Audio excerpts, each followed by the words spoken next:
Shalom everyone, ఎలా ఉన్నారు? Christmas మాసంలోకి వచ్చేసాం. క్రిస్మస్ ఆనందాన్ని పొందుకోగలుగుతూ ఉన్నారా? అసలు క్రిస్మస్ నిజమైన ఆనందము పంక్తిలో ఉన్నంతసేపు ఉండి ఒకసారి బయటికి రాగానే నార్మల్ అయిపోతూ ఉందా? అయితే ఒక విషయాన్ని గుర్తుపెట్టుకోండి. క్రిస్మస్ అంటే క్రీస్తును ఆరాధించడం మాత్రమే కాదు, క్రీస్తు మనలో జన్మించడం, మనం క్రీస్తులో జన్మించడం. మోషేని చూసినప్పుడు ఫస్ట్ టైం ఒక గొడవలో తన కోపాన్ని అణుచుకోలేక ఒక ఐగుప్తుని చంపేశారు. అదే మోషే కొన్ని సంవత్సరాల తర్వాత దేవుని సహవాసంలో ఎదిగిన తర్వాత యేసయ్యే ఇశ్రాయేల్ని సంహరిస్తాను అన్నప్పుడు అడ్డుగా నుంచున్నాడు. పేతురు కూడా మొట్టమొదటిసారి మనకి పిరికి వాడిలా కనిపించవచ్చు. నువ్వు వేస్తూ ఉన్నావు కదా అంటే లేదు అని చెప్పి పారిపోయిన పేతురు ఒకసారి పరిశుద్ధాత్మను పొందుకున్నాక ఆది సంఘము తన మీద కట్టబడింది. అట్టి విధంగా మార్చబడ్డారు.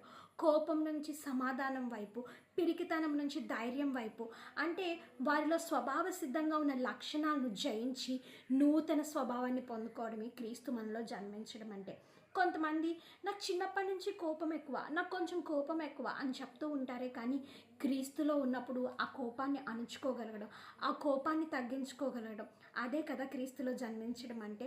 కొంతమందికి నాకు మాట్లాడడం రాదు, నేను ప్రేమగా ఉండలేను. అవును, మన స్వభావం ప్రేమగా ఉండలేని తత్వం అయి ఉండొచ్చు, కానీ క్రీస్తులో జన్మించినప్పుడు ఆ క్రీస్తు ప్రేమను నేర్చుకుని ప్రేమను కనపరిచే బిడ్డలుగా ఉండాలి.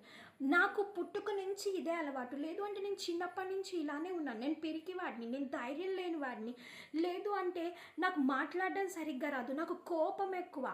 ఇవన్నిటినీ జయించి క్రీస్తు లక్షణాలను పొందుకోవడమే నిజమైన క్రిస్మస్ అంటే. ఈ సంవత్సరమైనా క్రీస్తు మనలో ఉదయించి ఆ మంచి లక్షణాలను, క్రీస్తు లక్షణాలను కనపరిచే జీవితాన్ని పొందుకొందుము గాక. ఆమేన్.